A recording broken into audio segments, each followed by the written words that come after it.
Buenas tardes a todos. Os damos la bienvenida aquí a Casa Elizalde, a esta conferencia jurídico-psicológica y también de un caso real, cuyo tema hoy que vamos a tratar será cómo superar la conflictividad en los procesos de ruptura.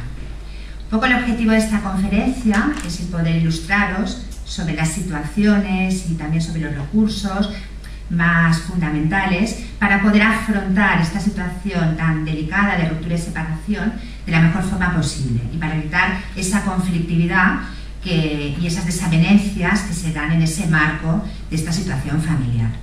Para ello creemos que tenemos que dar una información desde un punto de vista psicológico de cómo afrontar esta ruptura, este cese de la convivencia, también una serie de pautas y recomendaciones legales, también para dar esa información necesaria para que al tener esa información también la posibilidad de poder llegar a acuerdos y consensos sea mayor. Y también creemos que como complemento y también de forma ilustrativa para que nuestra charla no sea nuestra conferencia tan teórica, pues un caso real, una persona que ha sabido superar la conflictividad con una separación complicada, una separación difícil, y explicará su caso particular de cómo él ha utilizado estrategias, recursos y cómo él ha intentado buscar vías para que esa separación, dentro de las dificultades que ha encontrado, pues fuese lo menos perjudicial para su hijo. Para los que no me conocéis, soy Silvia Cuatrecasas, abogado especialista en Derecho de Familia, Violencia Doméstica y Defensa del Menor. Y bueno, colaboro desde hace años con mi compañera Marisol Ramoneda, que ya se presentará a continuación. Soy Marisol Ramoneda, soy psicóloga y mediadora. Me dedico a asesorar a padres en situaciones de ruptura de divorcio y a ver a muchos niños y a familias, a evaluar las dinámicas familiares en estos temas de ruptura, con todas las consecuencias asociadas que hay. Buenas tardes, me llamo Joan Manuel Muñoz, soy padre y estoy aquí para explicar. Silvia dice que he superado hasta el día de hoy, en el futuro no lo sé, una circunstancia muy gorda, lo que típicamente se denomina alienación parental, actuando siempre en positivo, de buena fe y siempre pensando en el niño.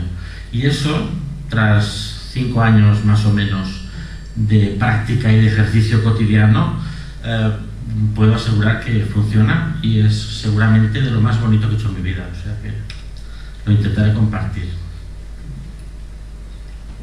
Los objetivos, como ha comentado Silvia al inicio, serían los siguientes.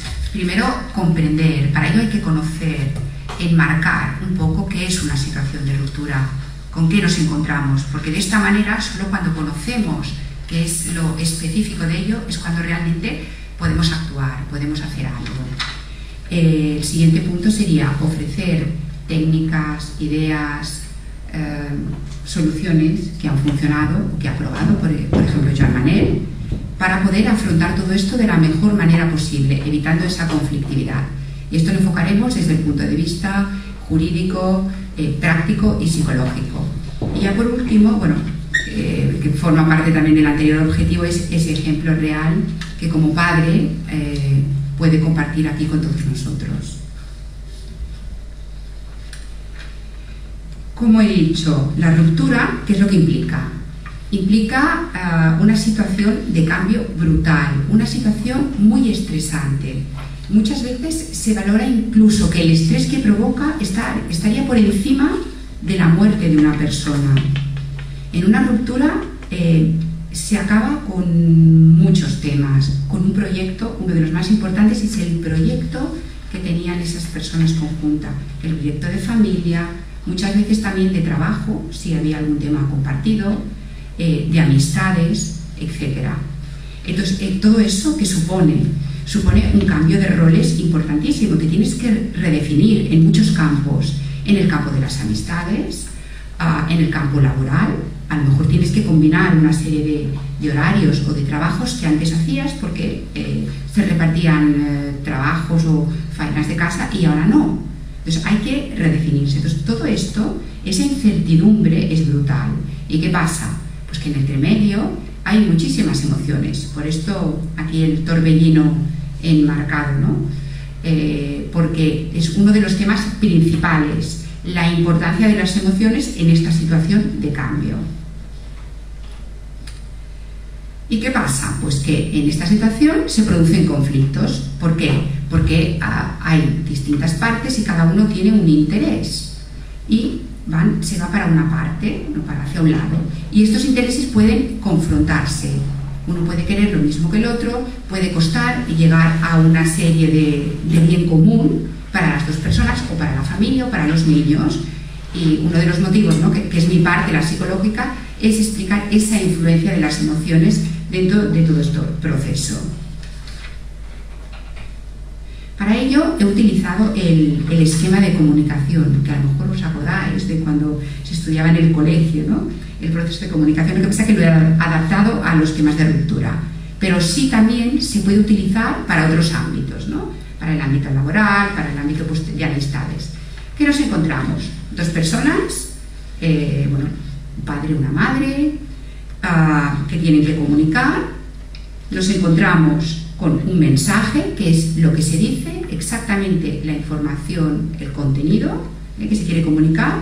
Luego, un aspecto importantísimo, que serían terceras personas, que es el cuadro de arriba. Terceras personas, yo me refiero a amigos, profesionales, los propios padres de la familia, que en este proceso tienen una influencia, suelen tener una influencia muy importante, que ojalá sea siempre positiva, ¿no?, y que mueven un poco las fuerzas de lo que quiere cada una de las partes. Por otro lado, como he dicho, las emociones juegan un papel importantísimo, que luego lo explicaré de forma mucho más detallada. Porque las emociones no siempre coinciden, ¿no?, y uno estará culpable, o sea, le voy a comunicar yo que voy a romper ese proyecto, estresado a nivel laboral, de no poder ocuparse de los niños, de otras cosas de la casa, tendrá miedo, ¿qué va a pasar?, ¿no? Y bueno, la otra persona también puede tener sus emociones, las que sean, ¿no? Puede desconfiar de todo, de lo que le dicen, puede actuar con impulsividad, en fin, que aparece aquí una mezcla de muchísimas cosas. ¿Qué ocurre? La conflictividad se acrecenta en una serie de casos, ¿no?, cuando existe un trastorno mental de las dos personas, de una de ellas, o a veces, pues desgraciadamente, pues de un niño, ¿no?, en el que genera que se tenga que dedicar mucha atención. Cuando hay consumo de alcohol o de drogas, cuando hay un trastorno de la personalidad en uno de ellos o en los dos, cuando hay un tema en que no se diferencia el hecho de ser pareja del hecho de ser padres, que se llamaría conyugalidad no resuelta, y en el que se generan conflictos. ¿Para qué? Para no romper. Eso también, pues, crea más conflictividad, y es bueno saberlo. Hay que cuestionarse, ¿por qué estoy yo en conflicto? ¿Es que realmente quiero estar en conflicto? Así no pierdo, así continúo, ¿no?, yo con demandas, con sentencias, yendo a juicio, así continúo viendo a la otra parte. Bueno, y luego también procesos contenciosos también crean, pues, más conflictividad. A veces es la única manera, ¿no?, pero bueno, eso ocurre.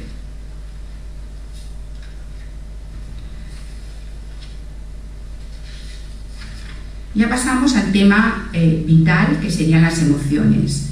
En las emociones, pues, como he dicho, ¿no?, hay dudas, aparecen dudas para todos. ¿Cómo lo enfocaré? ¿Cómo me organizaré? ¿Vale la pena no separarme por el tema económico, el patrimonial? ¿Cómo les afectará a los niños esto de vivir en dos casas, más en una, más en la otra? Aparecen los miedos. ¿Qué es lo mejor para los hijos? No quiero que sufran, no les digo el motivo. Si se lo digo, así verán la realidad de lo que pasa. Aparecen distintos valores y creencias. Uno puede ser, pues, no estar, ¿no?, dentro de sus conceptos, pues el hecho de separarse, por lo que sea, ¿no?, pues por temas religiosos o por otros, ¿no?, o el tema de la culpabilidad también aparece, ¿no? Entonces, todas estas mezclas de emociones se van mezclando, ¿no?, ahí durante todo el proceso, Antes, ¿tengo yo derecho a separarme? Aunque no me haya hecho nada, ¿puedo se dio la culpable por querer estar solo o sola, no sé, se mezclan. Entonces, por otro lado, es importante entender esta línea, que sería un poquito como la evolución, como el proceso de duelo. ¿Por qué? Porque en el momento en que una persona le comunica a la otra que se quiere separar, muchas veces esa persona lleva tiempo anterior pensándolo, ¿no? Y estaría a lo mejor en un proceso diferente que la persona que le dices mañana me voy a separar. Que esa persona se encuentra en un estado de shock. ¿Cómo? Si es que yo todo esto no me lo imaginaba. Y eso crea unas distancias, unas discrepancias emocionales a la hora de llegar a acuerdos, a la hora de intentar pues, un convenio, a la hora de intentar una mediación. Uno puede estar como mucho más estable porque ya ha pensado qué hará con su vida, ya ha pensado cómo se reorganizará. En cambio el otro le coge de sorpresa y tiene que pasar por unas fases pues, de enojo, de rabia, por una fase a lo mejor depresiva. Es que me he quedado sin nada, compartíamos el trabajo y me he quedado sin trabajo, me he quedado sin familia. Claro, entonces hay momentos, sobre todo en estas fases, ¿no? de máximo rabia, que no se puede llegar a ciertos pasos, ¿no? Que luego explicará Silvia. Allí es difícil a veces llegar a una mediación. Pero bueno, conocer esas etapas también ayuda, ¿no?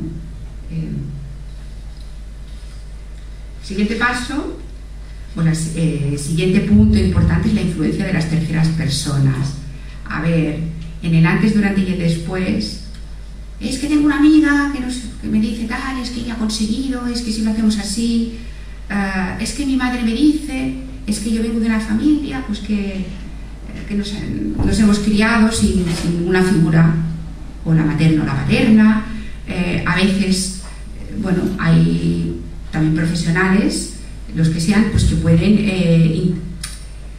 pueden con el mejor idea intentar ayudar, pero bueno, a veces no lo hacen, ¿no? Entonces yo aquí diría lo importante sería pues también uno quedarse con uno mismo, centrarse y decir realmente qué es lo que quiero yo. Si no lo sabe, pues buscar la ayuda profesional necesaria. Y también, y cuando ya esta ayuda ya está y sabe lo que quiere, entonces seguir el proceso, contactar con un profesional jurídico y realmente intentar llegar a la mejor opción para esa persona según el proyecto que quiere, ¿no? Por eso decía, ¿no? Que tener en cuenta la influencia de esas terceras personas. En muchos casos es positiva, pero en otros también puede distorsionar un poco, ¿no? Lo que uno realmente quiere. Uno puede querer llegar a llevarse bien con la otra parte, por el bien de la relación, por el bien de los niños. Entonces, según qué pasos se toman, hay que poner demandas, hay que hacer no sé qué. Bueno, a veces sí, pero no siempre, ¿no? Otro tema importante es el mensaje, qué es lo que se dice. Yo aquí me refiero a mensaje, a veces pues hay una sentencia que dice una cosa y hay personas que no la entienden. No entienden la diferencia. Luego creo que Silvia lo explicará un poquito mejor, ¿no? Entre patria potestad y lo que significa un poquito la custodia y la cotidianidad, ¿no? De cada día.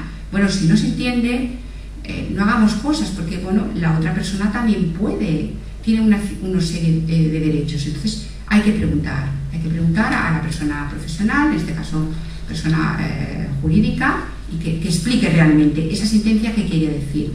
Que a veces pues la madre o el padre, ¿no? Si tiene la custodia, compre la ropa, no significa que esa ropa sea suya, que sea del niño. Bueno, entonces entender bien. Luego, por otro lado, decir, ¿no? Que en los mensajes, por eso pongo aquí, la información muchas veces viene más de la parte no escrita, viene de la parte no verbal, ver cómo nos expresamos, ver el tono de voz. Entonces, según el modo de comunicación que utilicemos dentro de la separación, que se utiliza mucho, por ejemplo, los WhatsApp, los mail, para intentar evitar esa presencia física, pues muchas veces falta allí información. Pero por otro lado, y no la podemos chequear en ese momento, por otro lado, también lo que llevamos cada uno dentro también influye. O sea, a mí muchas veces me viene gente con mensajes, fíjate lo que me ha dicho, y claro, yo le contesto así. Entonces, realmente, como persona neutra los lees, en el fondo piensas, bueno, tampoco será para tanto. Pero ¿qué pasa? Que hay unos filtros que esa persona está poniendo, que es lo anterior, lo que ha pasado en casa. Es que seguro que esto lo hace para tal, porque no sé qué. Bueno, a ver, pongamos un mensaje, dejémoslo un tiempo allí en la carpeta de borrador antes de que salga, o contemos con la ayuda, aquí sí, pues de un amigo o de otra persona que nos pueda realmente decir el qué, ¿no? Porque se genera conflictividad pensando, es que seguro que va por aquí, es que seguro que va para allá. Entonces, si no lo sabemos, preguntemos, ¿con esto que me dices quieres decir qué? ¿Realmente me estás diciendo?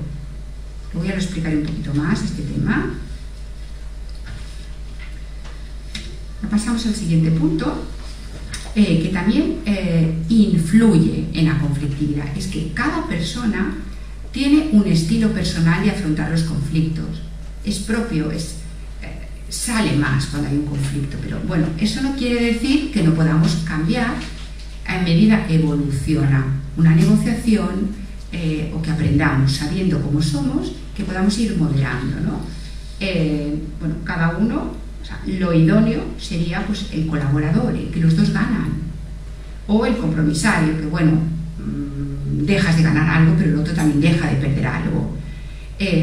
Un poquito los ejes serían la persona pues, que está más comprometida con los intereses, lo que sea, los niños, la casa, lo que sea, ¿no? Pero que también quiere mantener una relación por el bien de todos, una buena relación, pues sería aquella en la que conjuntamente las dos personas buscan soluciones en que los dos ganen, sea lo que sea, ¿no?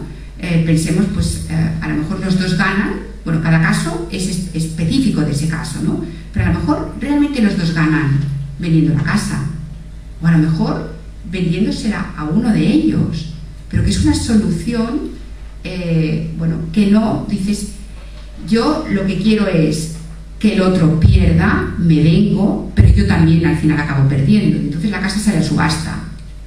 Y que evitas todo, evitas un compromiso con el interés y evitas un compromiso con la relación. Aquí es a hundir al otro. Entonces, bueno, este mapa existe, sirve para reflexión, ¿no? De qué es lo que vamos a hacer. Y ya un poquito, y yo aquí ya acaba mi parte, es qué habilidades existen para gestionar el conflicto. De este tema y de cada punto podríamos hablar días enteros sobre la escucha activa, qué es, para qué sirve. Yo ahora solo os daré 3 pinceladas, ¿no? Escucha activa es escuchemos lo que dice la otra persona sin el filtro de estas emociones. Escuchémoslo bien lo que dice. Si no entendemos lo que ahora decía, ¿no?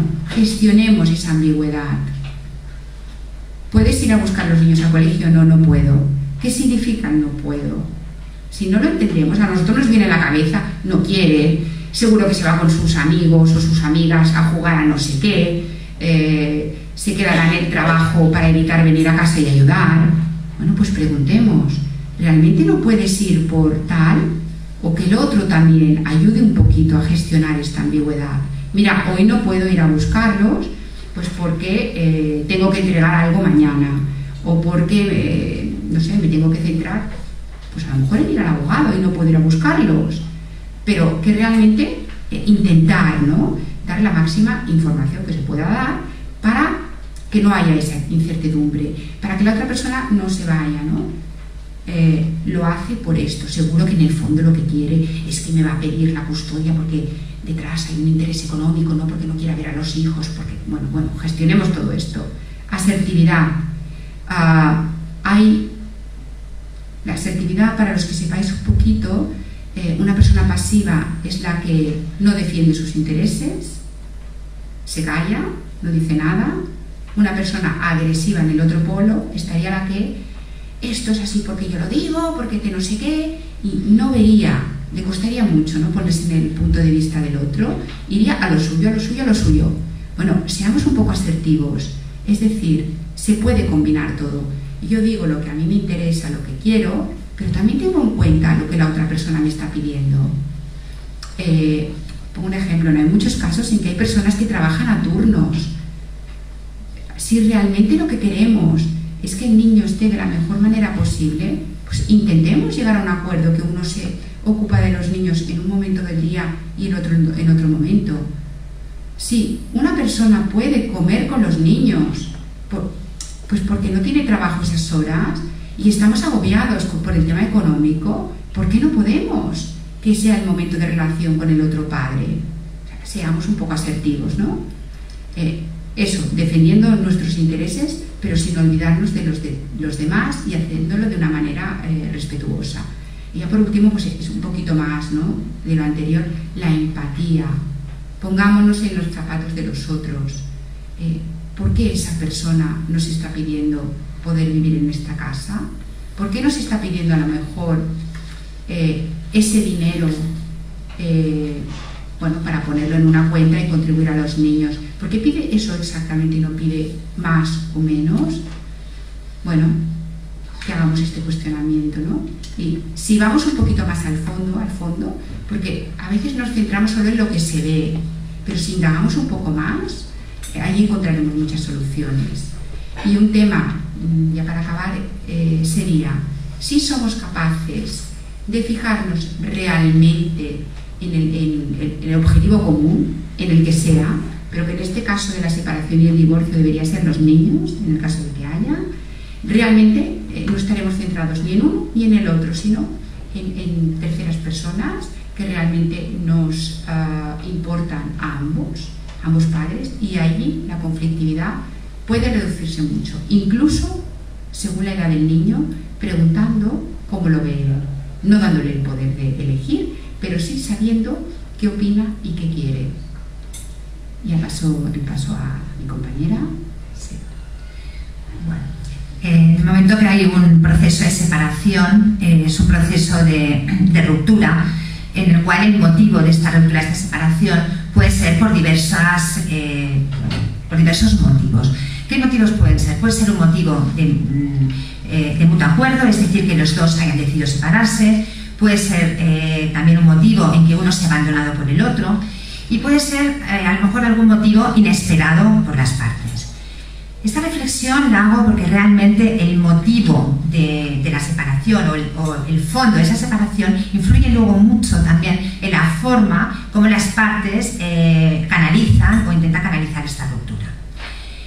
La ruptura y la separación son momentos muy difíciles, de dolor, de desavenencias, de discrepancias, en el cual se te cae al suelo todo ese proyecto de familiar que uno ha intentado construir y que creía que tenía una viabilidad. La separación o el divorcio no pone fin a la familia. La separación o el divorcio lo que hace es iniciar una etapa nueva en la cual se tiene que reorganizar las relaciones personales y las relaciones derivadas de estas relaciones personales entre la pareja, es decir, las relaciones patrimoniales y las relaciones económicas. El conflicto, ¿por qué surge? El conflicto surge porque hay esta ruptura de esa relación personal, y el conflicto puede tener dos fases. Una fase, a veces el conflicto es el motor que da lugar a esa ruptura, y a veces el conflicto es el freno a esa ruptura. Muchas veces el conflicto hace que esa ruptura no siga hacia adelante. ¿Qué tipos de conflicto encontramos? En un proceso de separación, los conflictos pueden ser de tres tipos. Puede ser un conflicto productivo, es decir, hay unas desavenencias, unas discrepancias, pero hay un cierto entendimiento que da lugar a una solución creativa para intentar entre las partes buscar lo mejor, en el caso que haya hijos, para los hijos, y en el caso que no lo haya, pues para las partes implicadas. Luego puede ser también, que es el más habitual, un conflicto funcional, que es el derivado de un distanciamiento emocional entre las partes, lo que da lugar a que realmente este distanciamiento emocional da lugar a la ruptura y luego a las relaciones derivadas de esta ruptura. Y luego el peor de todos, que es este conflicto destructivo, que se convierte en un conflicto judicial, de litigios, en el cual se destruye ya no solamente la relación personal que ya estaba muerta, sino que va mucho más allá. Se destruye las futuras relaciones que tienen que tener estas partes para poder regular todas las sinergias, tanto parentales como sinergias económicas o patrimoniales derivadas de esta separación. ¿Qué es fundamental? Lo fundamental es intentar separar ese conflicto personal del conflicto parental e intentar esa realidad que queremos crear que sea, en primer lugar, lo más beneficiosa, teniendo en cuenta todas las circunstancias que concurren particulares en ese caso. Es fundamental no generalizar. Cada ruptura es particular, cada ruptura tiene su idiosincrasia específica, y también las partes partes, al ser partes distintas, por lo tanto, todo lo que se deriva de esta ruptura tiene que ser tratado de una forma totalmente individualizada.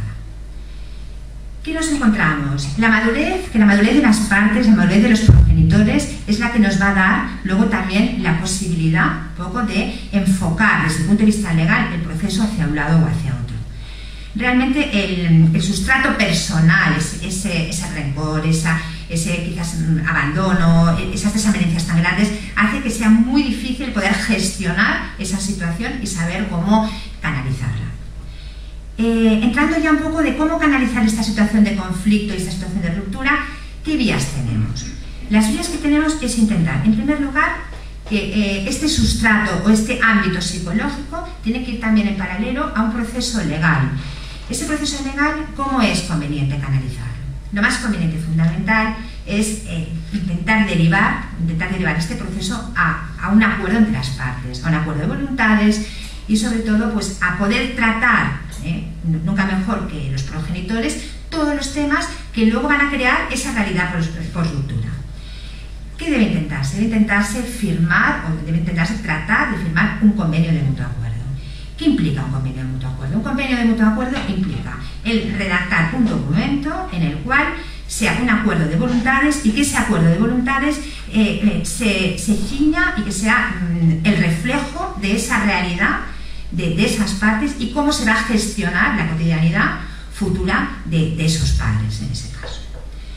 En el momento que nos planteamos ese redactar o ese realizar un convenio, hay varias posibilidades. En primer lugar, se va a un abogado, se puede considerar que a veces pues, uno pues, piensa que es mejor un asesoramiento cada uno individualizado y hay varias opciones. Hay una opción pues, que cada uno tenga un asesoramiento y que estos dos asesoramientos, pues incluso entre letrados se puede hablar. Hay otra posibilidad que sería pues, un mismo abogado intenta canalizar las ideas y canalizar un poco los deseos de uno y otro y al mismo tiempo hacer un poco de mediador, o a veces se puede llegar a un acuerdo con dos abogados también, cada uno con el suyo, y poder pues entre abogados buscar esa solución que sea lo mejor posible para todos. ¿Qué se debe tener en cuenta para firmar o para intentar llegar a un acuerdo? En primer lugar, buscar los intereses de los hijos, si los hay. Ante todo, priorizar los hijos antes que los propios progenitores. Los temas que se deben tratar y que luego lo especificaré un poco más en un convenio, son los que se derivan de las relaciones parentales, de las relaciones económicas y de las relaciones patrimoniales. Los derivados de las relaciones parentales serían todos los relativos a la cuestión de quién va a ostentar la custodia, quién ostenta la patria potestad, régimen de visitas, y luego todo lo que está derivado del plan de parentalidad, que sería todas las relaciones y todas las situaciones que se van a derivar de lo que va a ser la relación entre los progenitores y el menor.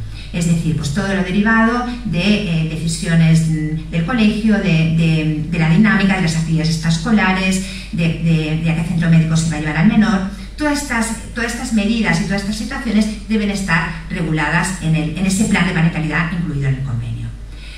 También en el convenio debe figurar y debe establecerse las contribuciones económicas en función también de la organización parental que se decida llevar a cabo, de pensiones alimenticias, contribuciones a los gastos de los menores, etc.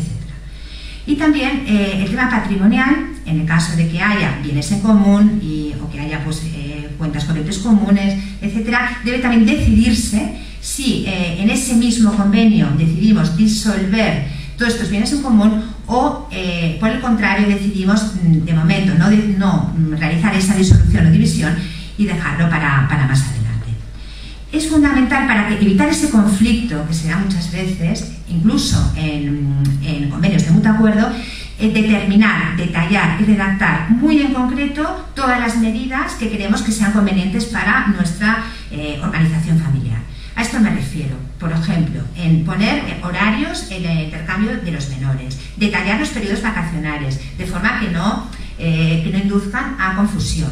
Es decir, si por ejemplo ponemos que los periodos vacacionales se dividen por mitad, los periodos vacacionales de los niños se dividen por mitad, y no concretamos cuáles son estas mitades, cuándo empiezan y cuándo acaban, qué horarios son, en caso de conflicto, discrepancias y que realmente no haya entendimiento entre las partes, cada uno entiende una cosa diferente.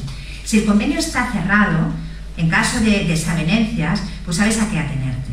Es importante establecer horarios, establecer días, establecer también la forma del régimen de visitas, por ejemplo, pues de los intercambios, donde se harán, para que así, pues en caso que haya un buen entendimiento, pues el convenio se deja en un cajón y nunca más lo ves y te entiendes, pero como desgraciadamente el conflicto y las diferentes interpretaciones se dan bastante frecuente, pues es fundamental que todo eso esté regulado.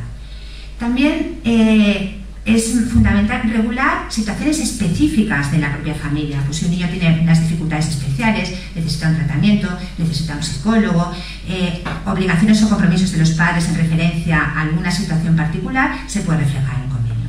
Del mismo modo, también el tema económico también hay que detallarlo lo máximo posible. O sea, ¿qué incluye la pensión? ¿Qué es la pensión alimenticia? ¿Qué incluye? ¿Cuáles son los gastos ordinarios? ¿Cómo se pagarán los extraordinarios? ¿Cómo se pagará la universidad en el futuro? Cuanto más información haya en este convenio, también más posibilidades de este convenio dure y perdure en el tiempo y que haya también menos conflicto y también evitar litigios posteriores.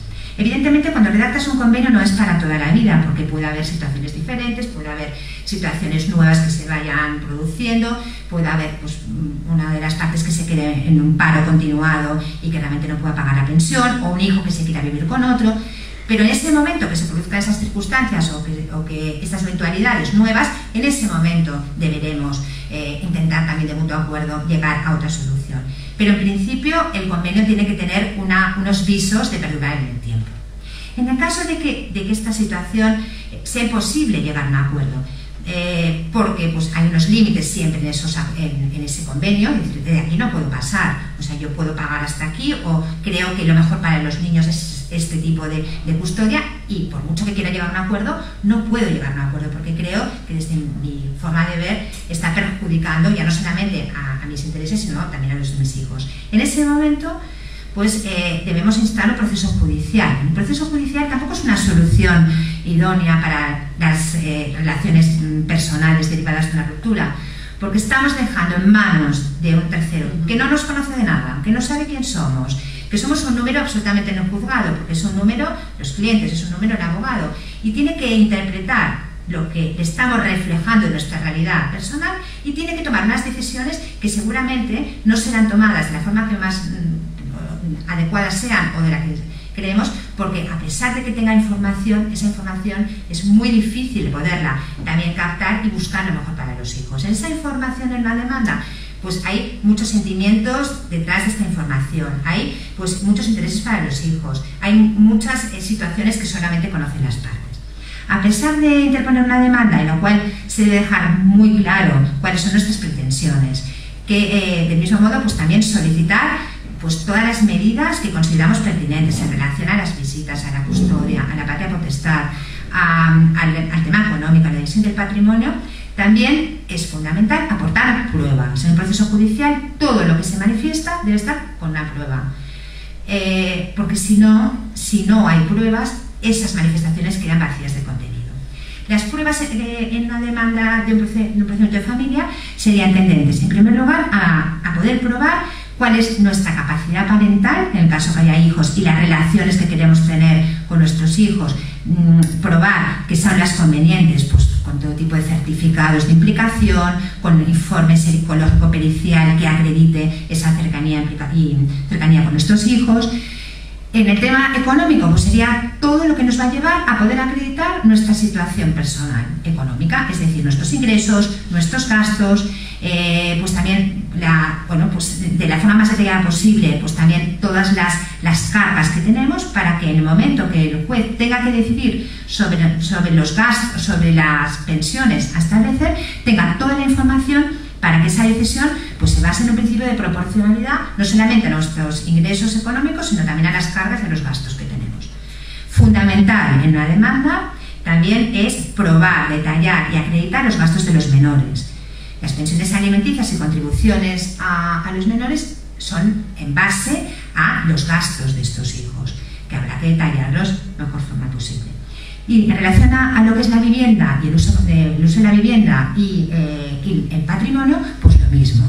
Sí, realmente lo que queremos es intentar que se divida el patrimonio familiar, el patrimonio de la familia, pues también acreditar qué es lo que queremos, aunque esta división, el juez en un procedimiento de divorcio solamente acordaría lo que es la acción de división de la cosa común, pero no lo que deriva de ella, pero también dejar esa vía abierta para que luego en un procedimiento aparte pues se pueda llevar a cabo. Cuanto más específico esté todo, también más posibilidad de que luego en la sentencia pues, el juez pueda también resolver de una forma más concreta, y en esa forma más concreta de resolver también pues, evitar esos conflictos.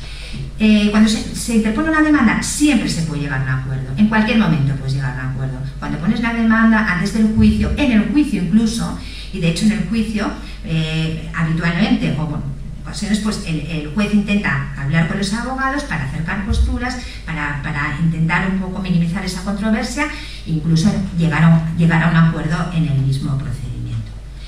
En el momento que hay una sentencia, también es importante leerla bien, esa sentencia. En el caso que se vaya a apelar, igualmente hay que leerla bien para ver si hay algún punto para aclarar, y si hay algún punto para aclarar, instar una aclaración para que esa sentencia, cuando ya la tengamos con esa aclaración, pues sea también lo más concreta posible y sepamos interpretarla y sepamos saber un poco pues cómo llevarla a cabo. Entonces, las diferentes fases que habría en una separación y desde el punto de vista del ámbito legal serían tres fases: el antes de separarse, el durante y el después. Entonces, en el antes de separarse es fundamental plantear siempre la ruptura pensando en el bienestar de los hijos. Ahora me centro un poco en lo que son rupturas con hijos. Intentar, como he dicho, mediar con la otra parte, hablar, dialogar, a pesar de las desavenencias y las distancias, es decir, vamos a concretar o intentar hablar, porque tenemos unos hijos en común y al fin y al cabo son nuestros hijos, no los del juez, o sea que es mejor que los solucionemos nosotros. Negociar entre letrados o entre las partes, o a veces con una tercera persona que no es un letrado, pues es un letrado, un mediador, o a veces un familiar que hace un poco pues, de canal intermedio. Analizar al máximo todas las consecuencias de esa ruptura, o sea, analizar en la situación de esas dos personas cuáles van a ser las consecuencias, pues a todos los niveles, a nivel de repercusión en los hijos, a nivel de repercusión económica, repercusión en la vivienda, etc. Luego, centrarnos, antes de empezar con el proceso de ruptura, todos los aspectos que debemos tener en cuenta: los hijos, nuestra situación laboral, dónde vamos a vivir o qué proponemos, cómo nos vamos a comunicar con el otro, etc. Y luego también analizar en qué momento es el más adecuado para llevar a cabo esta ruptura. A veces esta ruptura pues, se puede, o hay un incidente o hay una situación muy conflictiva entre las partes y los padres de forma madura dicen, bueno, vamos a lo mejor iniciar el proceso un poco más tarde porque nuestros hijos están ahora estudiando, tienen la selectividad dentro de un mes, o estamos en vacaciones, a lo mejor no es lo más conveniente. Buscar también el momento en el tiempo, o sea, el momento para que dentro de lo que es esa ruptura y lo que va a ser pues un caos en cierta manera familiar, pues sea también pues, lo menos perjudicial posible. Durante, o sea, ya tenemos el antes y luego viene el durante. El durante es fundamental un apoyo jurídico integral, es decir, una información completa, saber todos los derechos y obligaciones que tienes y cómo los puedes manejar y cómo los puedes utilizar. Muchas veces, bueno, esto sobre todo antes, muchos padres, sobre todo hombres, decían, bueno, es que como ya es imposible pues, que yo pueda estar con mis hijos, pues la justicia pues, tiene que ser para la madre, o como realmente la justicia está de esta forma, pues es imposible que yo pueda acceder a nada. Es fundamental saber que cada situación es concreta y que hay unos derechos y unas obligaciones, y que el padre y la madre tienen derechos y obligaciones iguales y que realmente ambos pueden acceder a tener la custodia monoparental, la custodia compartida en función de las circunstancias, en función de lo que sea más conveniente para los hijos y en función de lo que se pida en el juzgado. Lo que no se pide en el juzgado, desde luego no te lo van a conceder. O sea, el que no pide la custodia compartida, evidentemente no se la van a dar. Este asesoramiento también es fundamental para saber qué requisitos necesitamos o qué requisitos son imprescindibles para poder acceder a esas pretensiones que tenemos. También es importante, como ya he hecho una referencia antes breve, el plan de parentalidad, que sería pues, ese proyecto de familia de cómo vamos a ejercer la custodia, que deberíamos detallarlo y en un proceso contencioso aún de forma mucho más específica, de qué es el plan de parentalidad. Son los compromisos y son los compromisos que nosotros vamos a tener con nuestros hijos y con el otro progenitor, a nivel de días de alternancia, a nivel de comunicación, a nivel de forma de darnos la información, etc. Luego también es importante preparar bien el juicio, o sea, preparar bien el proceso, preparar el juicio, aportar pues, testigos, peritajes, etcétera, pues para poder acreditar, sustentar nuestras pretensiones. Y también durante intentar evitar el conflicto personal. ¿Qué implica esto? El conflicto personal, en el momento que se interpone una demanda, pues muchas veces se tiende a esta demanda pues darse a los hijos, darles esta información a los hijos, recriminar de lo que uno y otro ha hecho constar en la demanda. Es maduro y responsable por parte de los padres, a pesar de estar en un litigio, mantener al margen este litigio o este conflicto o estos contenidos de las demandas fuera del alcance de los hijos, más que nada para preservarles del conflicto. El momento que se realiza, que ya, para no extenderme, pues el momento que hay una sentencia, que ya pues, se ha desarrollado el juicio, que ya tenemos una sentencia, esta sentencia muchas veces tampoco es el fin, ni mucho menos, y tampoco es la solución a todas las discrepancias y conflictos entre las partes. A veces sí, lo minimiza porque hay una resolución que se tiene que aplicar, hay unas medidas y por tanto tenemos unas referencias para saber qué debemos hacer. Pero empieza una etapa nueva, que es una etapa que generalmente se apela porque una de las partes no está conforme con esa sentencia, y luego viene el después, o sea, viene el cumplimiento de esta sentencia. El cumplimiento de esta sentencia se deriva mucha conflictividad, se deriva también interpretaciones distintas, se derivan situaciones nuevas que se van generando. Puede haber una sentencia que luego sea inviable cumplirla, por ejemplo, que se haya acordado una custodia compartida y que uno de los hijos, adolescente o uno de los hijos, pues no quiera ir con uno de los padres, que a lo mejor pues tampoco un hijo no quiera cumplir un régimen de visitas porque ha tenido un conflicto con otro progenitor. Entonces, la sentencia es una pauta, pero se van creando situaciones que deben irse pues, solventando y que a veces no se pueden solventar de una forma amistosa y que se debe recurrir a lo que se llama ejecución de sentencia, tanto a nivel pues, de ejecutar los incumplimientos del régimen de visitas o, por ejemplo, incumplimientos de pensiones alimenticias o incumplimientos de otra índole. En ese momento después hay un asesoramiento y muchas veces se debe seguir asesorando para ver cómo se canaliza ese futuro y sobre todo para buscar alguna fórmula, alguna vía de diálogo entre las partes para que no se esté litigando toda la vida. O sea, hay personas que llevan 20 años litigando, que los niños, o sea, que los chicos ya son mayores de edad y están litigando por reducir la pensión, están litigando por todo. Entonces, buscar ese equilibrio, que es difícil, pero ese equilibrio entre las partes, de decir, bueno, pues a ver, nos hemos separado, pero vamos a intentar buscar cómo podemos equilibrar esta relación entre nosotros, que sea aséptica, que sea neutra, pero que al menos intentemos evitar ese conflicto. Y también en ese después pues habrá que irse asesorando para, lo que he dicho, evitar ese conflicto e ir buscando soluciones que un poco pues den cobertura pues a esas circunstancias que vayan sobreviniendo.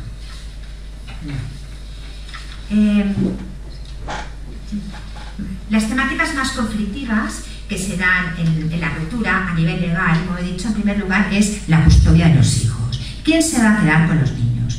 ¿Cómo lo vamos a organizar? ¿Cómo vamos a organizar la forma de que los padres sigan relacionándose con ellos? Evidentemente, lo que es bueno y conveniente para un hijo es que siga teniendo la referencia de sus padres, que la situación que viene por ruptura sea lo más parecida posible a la que tenían durante la convivencia. El apego, el vínculo, la relación que tiene el niño con el padre y con la madre no debe perderse, a no ser que haya circunstancias graves o impeditivas. Dentro de esa premisa de que los niños deben seguir con ambos, se debe acordar lo que realmente consideremos que es más conveniente, teniendo en cuenta una serie de parámetros y factores. En primer lugar, pues la disponibilidad de los progenitores, la vinculación de los progenitores con uno y con otro, también un poco la cotidianidad que han llevado los niños a cabo, y una serie de factores que ambos padres deberían, de mutuo acuerdo, consensuar para poder así buscar la mejor organización. También es fundamental conocer qué es la patria potestad. La patria potestad es la que viene derivada de que los padres somos progenitores biológicos de estos hijos y que unos derechos y unas obligaciones. Independientemente de que la custodia resida en uno en otro o en los dos, la patria potestad, si no hay ninguna circunstancia que lo invalide, es compartida. Por lo tanto, todas las decisiones importantes en la vida de los hijos, decisiones como cambio de colegio, cambio de domicilio, operaciones quirúrgicas, deben ser decididas de mutuo acuerdo. El hecho de tener esta premisa clara y saber que se necesita el consentimiento del otro para estos temas importantes en la vida de los hijos evita mucha conflictividad, porque muchos de los conflictos derivados en un proceso judicial vienen de estas situaciones, de que uno quiere llevar al niño a un colegio y el otro a otro, de que una de las partes se quiere marchar a otra ciudad y entonces interceptar el régimen de visitas o que el otro no lo vea, tanto al hijo. Entonces, si uno ya es consciente de lo que implica, lo que deriva la patria potestad, también pues, puede también generar menos conflicto y generar menos desavenencias. Otra temática conflictiva es lo que es la repercusión económica. El pensar cómo nos vamos a solucionar o cómo vamos a distribuir los recursos que tenemos, sabiendo que hay que mantener muchas veces pues, dos familias, dos estructuras que se van a tener que hacer frente a los gastos de los menores y al mismo tiempo a los gastos también de una vivienda que hay que proveerse, y toda esta situación crea también mucho conflicto. Por lo tanto, cuanto más haya un diálogo más claro sobre esto y se intente no perjudicar al otro y decir vamos a buscar una solución, que a lo mejor será que pasará por reducir gastos, por buscar otros, a lo mejor vender la vivienda y buscar dos o adquirir dos, etcétera. O sea, cuanto más se estudie, cuanto más se profundice en este tema, pues también se evitará el conflicto. Y luego, otro de los conflictos básicos que viene derivado es la atribución de la vivienda. ¿Quién se quedará en la casa? Esto es complejo muchas veces porque uno hace una casa comprada con ilusión, porque ninguno de los dos la quiere vender, porque el hecho de que uno se tenga que ir a otro sitio va a implicar un gasto adicional, y también es una de las situaciones pues, que se debe buscar pues, la fórmula mejor, a lo mejor una fórmula a lo mejor temporal, para luego tomar una más definitiva y buscar no perjudicar a las partes. Luego otros temas también de mucho conflicto, pero no voy a extender más, que es la comunicación, o sea, el comunicarse con los hijos, que uno de los progenitores a veces intercepta la comunicación con el otro, que el progenitor custodio no da información al otro sobre los temas importantes de la vida de los hijos, que el progenitor custodio pues, no da la ropa adecuada cuando tiene el régimen de visitas el otro. Todas estas situaciones muchas veces es muy importante que se pudieran a lo mejor hablar o mediar entre las partes, o si no con un tercer recurso, con un mediador o con una persona pues, que pudiera un poco canalizar estas situaciones. La conflictividad se utiliza muchas veces en el proceso judicial como estrategia.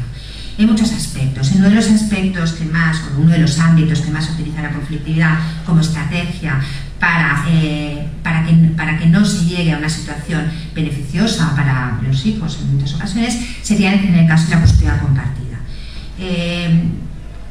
A veces el que está en contra de la custodia compartida intenta generar una situación ficticia, ¿no? de conflicto, de decir pues, que no hay entendimiento, para que el juez de esta forma considere viable el poder acordar la custodia compartida.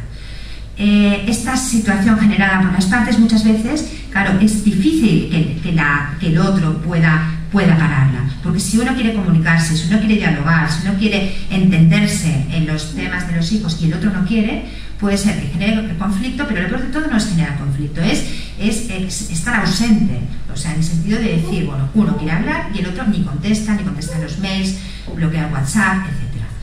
Entonces, lo que se intenta para poder un poco acreditar que esa voluntad que tiene una de las partes está ahí y que el conflicto lo genera el otro, pues hay que en el proceso judicial pues aportar pruebas o WhatsApps, emails, etcétera, que demuestren un poco pues que hay esa voluntad por parte de uno de los progenitores de comunicarse con el otro. Es muy frecuente, pues cuando hay una solicitud de custodia compartida, que el otro intente bloquear y que intente anular al padre de esta forma. También la conflictividad, como he dicho, viene por eso, también por anular al otro progenitor a nivel del ámbito escolar, a nivel pues, del ámbito médico, etc. Entonces ahí el progenitor pues, bueno, tiene siempre la posibilidad de ir directamente pues, a informarse al centro escolar o al médico, etc. También la conflictividad viene dada también por situaciones de manipulación con los hijos. En ocasiones un progenitor intenta manipular a los hijos y ponerlos en contra del otro, intenta pues que no reconoce al padre como presente en la vida de sus hijos, y entonces en ese momento pues también se crea una situación muy conflictiva que muchas veces es irreal. O sea, que realmente estos niños también con los dos progenitores por intereses, que a veces también son económicos, pues intentan también manipular a los hijos para conseguir un beneficio también civil o un beneficio en el procedimiento de familia. También tema de violencia y denuncias falsas que desgraciadamente se ponen más de lo que debería ser, también pues para eso, para conseguir que una de las partes se vaya al domicilio familiar de forma rápida y también conseguir allí pues unos beneficios también en el procedimiento de familia. Entonces toda esta conflictividad o este intentar que haya divergencias y desavenencias se utiliza para luego buscar un provecho a nivel legal. Y por último estarían las vías extrajudiciales para gestionar la conflictividad, es decir, acudir a procesos que estén fuera del proceso judicial. En primer lugar sería el diálogo entre las partes, buscar una forma de dialogar y también de comunicarse. Por ejemplo, si podemos establecer para el proceso post-ruptura qué forma de comunicarnos con la otra persona sería buena, es decir, bueno, la forma de comunicarnos será generalmente vía email, si hay una cosa grave vía teléfono, a lo mejor reunirnos una vez al mes para tratar los temas de los niños. Si esto se pudiera llegar a acordar, pues también es una forma de establecer una dinámica y una metodología que facilitará pues, el entendimiento de las partes. Otra vía extrajudicial es la mediación. Sería pues, buscar a un mediador, una persona que es neutra, que pueda canalizar las situaciones más conflictivas dentro del proceso de ruptura, tanto para gestionar luego a lo mejor un acuerdo entre las partes posteriormente, o solamente para buscar un entendimiento mayor y también pues, para minimizar y para reducir también esa tensión que se genera con la ruptura.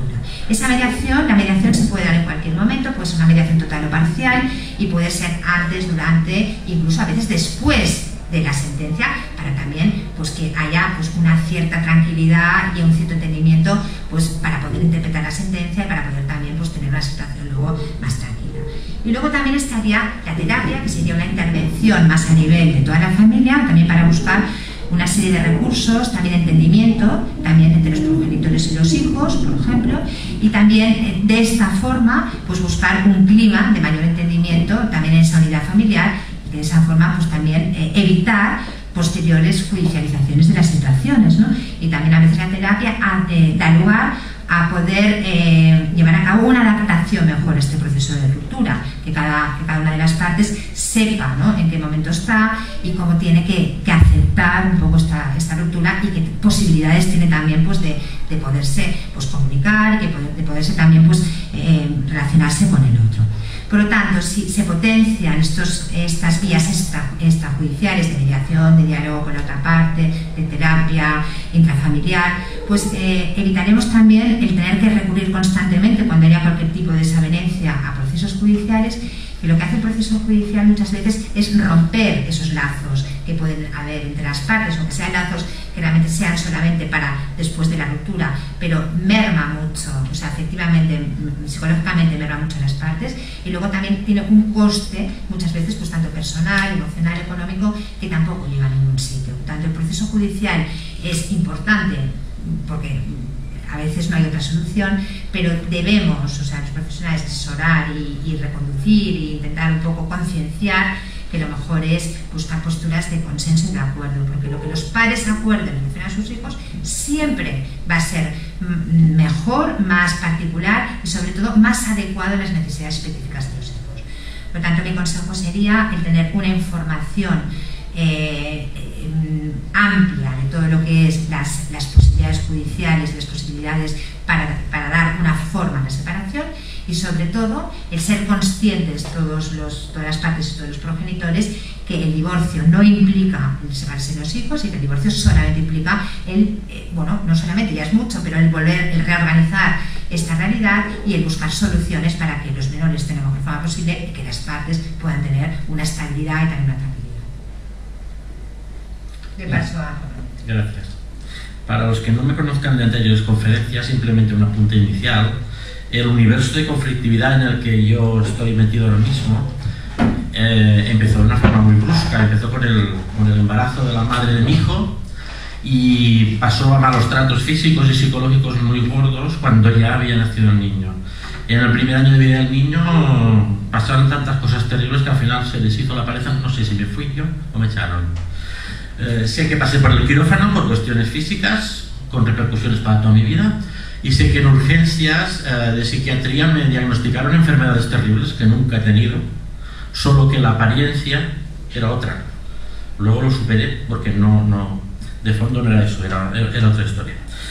No me di cuenta, tengo un niño de 10 años y no me di cuenta del alcance del conflicto en el que estábamos metidos él y yo hasta que con 7 pinto esto en un papel.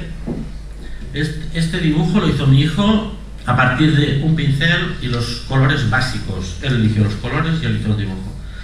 Me parece que se ve de una forma muy gráfica que este niño está atrapado en un conflicto gordo, utiliza colores tristes y el color amarillo, que es un color en principio positivo, lo está absolutamente enmarcando y encerrando, incluso machacando como con una chincheta, como diciendo estoy bloqueado.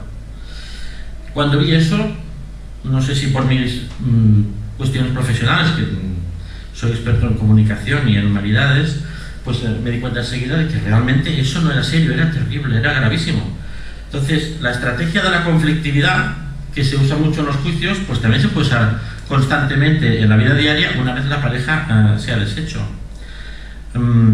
Cuando una familia se rompe, el progenitor que se queda con el hijo puede optar pues por el buen rollo, la buena relación, etcétera, como la otra parte, o no, optar por la vía de la conflictividad constante. Entonces, yo, que soy el no custodio, se llama así, me encuentro con 2 conflictos a los que tengo que afrontar, con la madre de mi hijo y con mi propio hijo. ¿Cómo he afrontado el conflicto con mi propio hijo? Ya lo he explicado en otras conferencias, básicamente con cariño y ternura, y eso está más que avanzado y más que resuelto. Con la madre de mi hijo absolutamente no. He tenido que recurrir primero para recuperarme a mí mismo y luego para recuperar también a mi hijo a un fenómeno, a una palabra que utilizan los psicólogos, que es la resiliencia. La resiliencia no es otra cosa que la resistencia a la destrucción de uno mismo, a la capacidad para protegerse ante las agresiones de los demás y aprender de eso y actuar en positivo, generando una capacidad y un comportamiento vital que evite que todo eso luego te vuelva a repercutir e incluso que puedas superar con más facilidad cualquier obstáculo que venga a continuación, de los que estamos hablando o de cualquier otro. Eso, si además se lo enseñas a tu hijo, el propio niño, a medida que va creciendo y va madurando, tiene sus propias estrategias para superar eso sin caer ni en patologías ni en enfermedades clásicas y típicas de estos casos de separación ni en otras historias bastante desagradables. Básicamente 2 instrumentos, el de la resiliencia que he dicho, el otro el de la información. Para ejercer como padre, aunque no viva con mi hijo, tengo que tener mi libro de familia, el DNI del niño si lo tiene, una sentencia judicial que acredite que tengo la patria potestad, la tarjeta sanitaria del niño, la ficha de las vacunas, que todo el mundo la pide para todo, la historia médica y la historia escolar. Como no tengo un acceso fácil a todo eso, tengo que hacer mi propio archivo y construir mis propias historias y saber qué puertas tengo para acceder a ello. Si algún profesional de alguna institución no me puede, quiere o no entiende que deba atenderme, pues no pasa nada, no me voy a enfadar. No hace ni un año fui al pediatra de mi hijo y me dijo inmediatamente: usted no es el padre del niño, sé muy bien quién es, por lo tanto no puedo atender, usted no sé quién es. Estupendo, no se preocupe, ya me levanto y me voy. Le dejé absolutamente desconcertado porque en principio me tenía que haber enfadado mucho, ponerme a gritar, pero usted que se ha creído, no hice nada de eso. Fui fuera, pedí un impreso de solicitud para solicitar el expediente y lo solicité. A la siguiente visita, cuando ya me conocía como padre, me pasó otra cosa todavía más sorprendente, que tiene que ver con eso. Necesito un certificado de que mi hijo ha tenido una enfermedad grave para poder justificar mi ausencia del puesto de trabajo. Si usted necesita, dijo el pediatra, un informe de que tiene una enfermedad grave, debe pedirlo a su médico de cabecera. Digo, bueno, es que no es que yo tenga una enfermedad grave, es el niño que la ha tenido y yo tengo que justificar que no estoy ahí. En medio, ¿qué pasó? Visita de la madre con el niño, ya he conocido a papá, a ese señor con toda la historia detrás. Sea ya tengo contaminado al pediatra otra vez, ya vuelvo a ser el señor peligroso al que hay que ir con cuidado. Eso tiene que ver con hacer las cosas amablemente, pase lo que pase, y aunque te encuentres delante de unas piedras enormes, no hace falta romper la piedra, puedes pasar por al lado o buscar otro camino. A veces es un poco más largo, pero al final de la historia es mucho más satisfactorio, sin duda alguna. Pasa, por favor. Mi hijo ha pasado de, como ya he contado en otras ocasiones, desde los 4 años y medio que le recuperé por primera vez, ha pasado de entender que una vez cada 15 días era demasiado tiempo, que a causa de estar conmigo no podía estar con su madre, a decir hace nada más, no sé, un año aproximadamente: mamá dice que ella me estira por un brazo y que tú me estiras por otro, y claro, yo estoy en medio y me vais a romper. Bueno, es la perspectiva que le explican al niño. El niño le encaja con sus sentimientos porque no se da cuenta lo suficientemente de cuál es la realidad. Basta con que uno de los dos al menos actúe en positivo, hable en positivo, y en este caso le dice al niño: tú sientes dolor porque tu padre te estira el brazo, no te preocupes, mira, ya no te estoy estirando. Con este tono de voz y manteniéndolo bajo. El niño a continuación se me echó encima en mi brazo con los dos, no con uno, con los dos. Por lo tanto, le saqué de encima una carga. Sacarle de encima a tu hijo cargas emocionales negativas constantemente también es actuar en positivo. Luego, si además puedes actuar mucho más allá y ayudarle en todo tipo de cosas de la cotidianidad, estupendo.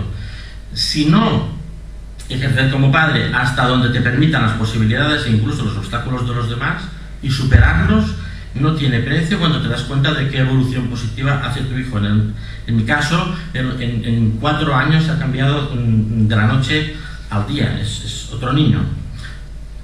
La siguiente historia: ¿cómo me relaciono con el otro progenitor si todos son conflictos y hay conflictos por todas partes? Pues dependiendo de la edad del niño y de acuerdo al coste más pequeño posible. Cuando vaya a tomar una decisión emocional, el coste emocional para el niño, no para mí. Si hace falta, ya me tragaré todos los sapos del tamaño que sea, pero al niño no. Y si te tiene que tragar alguno, que sea en un momento determinado por un motivo concreto, porque si no, tampoco. Eso es lo más difícil. Lo más difícil de ejercer la paternidad con todos esos obstáculos es cuando tomas la decisión de renunciar a cosas. Renuncio a estar presente en una actividad del niño, renuncio a una reunión de padres. Bueno, es que a lo mejor yo quiero estar ahí, sí, pero si mi presencia va a generar otros conflictos añadidos a los que existen, pues mejor voy otro día, o me comunico con la escuela o con quien sea de otra forma. El niño que se da cuenta de estas circunstancias no solo lo entiende, sino que incluso agradece que cuando no estás, no estás, y cuando estás, estás en todas partes. Y por lo tanto, si renuncio de verdad, y si decido tomar una decisión en positivo o proactiva, la tengo que llevar hasta el final, porque de lo contrario puedo generar otras repercusiones negativas añadidas. Entonces, ¿cómo notas que tu hijo está en un caos que le lleva a dibujar cosas como aquella tan terrible si no tienes ningún instrumento, si no tienes ninguna información, si la información que tienes incluso está mediatizada? Si el pediatra habla más de la madre que del niño, porque no explica qué le pasa al niño, sino cómo reacciona la madre. Eso es un poco complicado y muy confuso. Bueno, pues vas detectando síntomas, los vas sumando y al final tiene que tener su lógica. Si la tienen, pues es en eso que estamos. Cuando te das cuenta que a tu hijo se le interroga constantemente, no se le habla ni se le preguntan las cosas, sino que le interrogan. Cuando todas las decisiones referentes a tu hijo se toman unilateralmente sin tenerte en cuenta, como si no existieras. Cuando el que toma todas esas decisiones resulta que es la víctima de toda esta historia, que pretende ser lo del clásico muerto en el entierro, el niño del bautizo. Bueno, y el niño de verdad. El niño de verdad, pues es mi hijo. Bueno, a lo mejor tienes que pensar que tú eres su padre o que tú eres su madre. Y de este modo la mitad del conflicto desaparece, porque entonces cuando yo soy algo de otra persona y no esa persona es mía, resulta que todo el mundo puede participar a su forma. Pues mira, la madre, el padre, el tío, el vecino, el maestro, el médico del niño, no al revés. ¿Vale? ¿Cómo se expresa la información en las notas, en los correos, cuando existen, de forma absolutamente extraña y irracional? Recuerdo una de muy reciente: el niño está enfermo, tiene fiebre, literalmente, medicación según peso y edad. Eso lo escribe una madre al padre del mismo niño. Medicación según peso y edad. No, dale el Dalsy 7 gotas, acuérdate, por no sé qué, que sería lo lógico, lo más sencillo y lo fácil. No hay manera de comunicarse con tu hijo. Estuve 4 años sin tener ningún contacto con mi hijo, 2 periodos de 2 años, a la espera del juicio siempre. Como las acusaciones sobre mi persona eran tan bestias, pues ahora el juez dijo, bueno, vamos a ver si este niño se va a meter con un señor que es tan peligroso y tan terrible. Luego, la figura del nuevo padre, uno de los dos, o los dos, tienen pareja nueva, esa pareja se coloca en el sitio del otro y empieza a ejercer, claro, llega un momento que el niño ya no sabe a quién tiene que atender, tiene 7 padres, 7 tíos, 80 abuelos, 24 profesores, si no tiene un referente concreto, una figura de apego concreta, sino que tiene 24 y nunca tiene un equilibrio de ninguna clase, sobre todo emocional, ese niño no va a crecer nada recto, va a crecer muy torcido y muy desorientado. A continuación van a venir las patologías y las enfermedades derivadas de las ansiedades y de los problemas básicos de un niño que no tiene el afecto y el cariño y el equilibrio y la tranquilidad que necesita, y eso se va a torcer todavía más y voy a tener un adolescente o un adulto francamente peligroso, porque encima va a estallar con todo ese infierno que entre todos le metemos dentro en un momento indeterminado y de la forma más inesperada. Eso sí que nadie lo sabe hasta que pasa, y luego nadie se acuerda que aquel señor de 30 años o aquel adolescente de 16 o aquel niño de 12 tiene detrás una historia de sapos que nunca le hayan ayudado a sacar, y por lo tanto que de un modo u otro han crecido dentro, se han podrido y han estallado. Eso se llama implosión, o sea que es para adentro y luego ¡pam! Y coge a quien coge. Tengo unos cuantos vídeos de cuando mi hijo tenía 4 años en el que le preguntaba su nombre y no decía sus apellidos, decía otros. Todo eso, sumado a muchas más cosas que he explicado en otras conferencias, todo eso te das cuenta. A ver, con tanto conflicto por todas partes, ¿puedo actuar en positivo sin morir en el intento? Bueno, ya me intentaron liquidar al principio, no pudieron. Intentaron que perdiera mi trabajo, tampoco. Han intentado ya 4 veces, han sido 4 veces que el contacto con mi hijo pasa de poco a 0. Afortunadamente el juez cada vez se da cuenta de que voy ahí como pues cordero al matadero, y cada vez tengo más tiempo con mi hijo, y cada vez la sentencia es más concreta, como explicaba Silvia, lo cual reduce mucho el conflicto. Pero ya sabes que cuando las concreciones están en un sitio, ya buscaremos otra manera de generar conflictos para meter lío y para machacar al niño. Bueno, ¿qué cosas más o menos esquemáticamente puedo hacer yo? Primero que nada, eso ya como periodista que soy, llevar un diario y un buen archivo de todos los acontecimientos que pasan. No hay ningún acontecimiento pequeño y insignificante, todos son importantes. A lo mejor no te das cuenta, pero con el tiempo atas todos los cabos y tienen su lógica aplastante, ¿vale? Luego, nunca deben utilizarse a los hijos. Eso ya expliqué en otras circunstancias cómo actúo con mi hijo en este sentido, pero en todo caso, el niño no es nunca el recadero de nadie. Si sabes lo que le pasa y viene programado de casa de su madre y dice alguna cosa, estupendo. Cuando ya acaba de decir lo que sea, seguimos con lo nuestro y aquí paz y gloria. Ahora que ya es más mayor, incluso él misma se da cuenta, papá, esto me lo han dicho para que nos discutamos, no voy a decírtelo, ya lo he dicho, no voy a decir 10 años, no voy a decírtelo y así nos lo vamos a pasar bien, estupendo. Este sentido de lo positivo creo que es lo más importante que mi hijo ha aprendido de su padre, y con el tiempo creo que me lo va a agradecer muchísimo. De hecho ya está empezando a hacerlo y eso no me gusta, pero bueno, entiendo que es lo lógico, tiene 10 años, ya lo he dicho como 20 veces. Nunca hay que atacar directamente a la madre de tu hijo, nunca lo he hecho. Nunca la he denunciado ni por acoso, ni por malos tratos, ni por nada. Es la madre de mi hijo.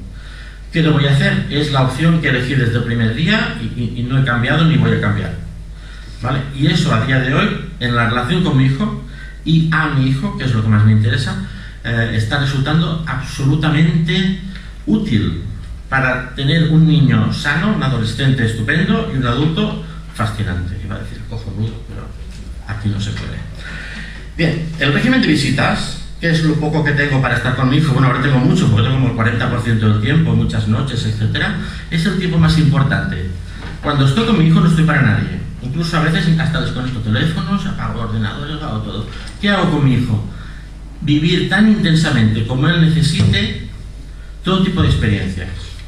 Un niño de hoy en día, que tiene una agenda peor que la de un ministro, todo tan programado, de 4 a 5 esto, de 4 a 7 otro, de 7 a 7 y media voy a besar a mi madre, esas cosas, todo tan concreto, pues le tienes que ofrecer algo aparentemente informal o tan informal como sea necesario para que sea él mismo quien se construya su universo, porque si no, no madurará nunca. Lo más importante para un niño después de salir de la escuela no son hacer 20.000 actividades extraescolares, es jugar. ¿A qué? A lo que sea, hasta reventar. Y en este caso, cuando tienes esa falta de presencia en su vida cotidiana, en este caso el padre, pues jugar con tu padre a lo que sea, como más tonto, más básico, más sencillo, mejor. Y luego, sin querer, involuntariamente, va aprendiendo características de su padre o formas de hacer que le van a ayudar en su vida cotidiana, le van a ayudar en la escuela, le van a ayudar a relacionarse con sus amigos y a no ver las cosas de una forma tan negra como a veces le sucede a mi hijo. En todo caso, ni un solo paso de mala fe. Nunca le he mentido a mi hijo, como he dicho otras veces. Le he ocultado algunas cosas que no quiero que sepa y a día de hoy entiende perfectamente la diferencia entre contar toda la verdad y ser sincero. Es decir, algunas cosas me las guardo. Él también lo hace, con lo cual eso ya me sirve como apoyo a mí mismo. A día de hoy, que ya tiene 10 años, con un entorno positivo, con un afecto, con una atención, con un tiempo que le he dedicado, mi hijo hoy, ¿lo ves? El primer regalo que me ha hecho por el Día del Padre. No soy el padre de mi hijo, él es hijo mío. Para los no expertos, aquí hay un personaje súper importante que se llama Son Goku. Pues el Son Goku soy yo y mi hijo es el otro, no al revés, que sería lo lógico en un niño sano de su edad. Por lo tanto, eso quiere decir que, creo yo, hemos llegado a un punto en el que ya no hay retorno en cuanto a recuperar la salud de mi hijo, porque simplemente con un punto de apoyo es más que suficiente. Si ese punto de apoyo es positivo, para que el niño toda esa negatividad que arrastra o que encuentra por donde sea, la vaya dejando atrás y vaya construyendo su propio universo positivo y proactivo. A día de hoy, un niño de 10 años con los trastornos que arrastra por todo lo que le sucede, tiene episodios de ansiedad cada vez más concretos, tiene fobias cada vez más específicas y tiene crisis de angustia que se disuelven pues básicamente en ataques de rabia sencillos y concretos. Si a un ataque de rabia que sabes de dónde proviene no respondes de forma hostil, sino simplemente pasas página y continuamos con el tema, pues no pasa nada. No pasa nada. El niño va a superarlo tranquilamente. A día de hoy sí que puedo decir algo. No he podido ejercer mis derechos y obligaciones fundamentales de la patria potestad, tal como les he explicado a ellas, pero soy un referente fundamental en la vida de mi hijo, especialmente desde el punto de vista emocional. Y eso lo noto cada día en cómo crece y cómo madura cada vez de forma más sólida y cada vez de forma más indiferente a las hostilidades y más atraído por lo que es el buen rollo en todas sus formas, con sus amigos, con su padre, con su familia, entorno, etc.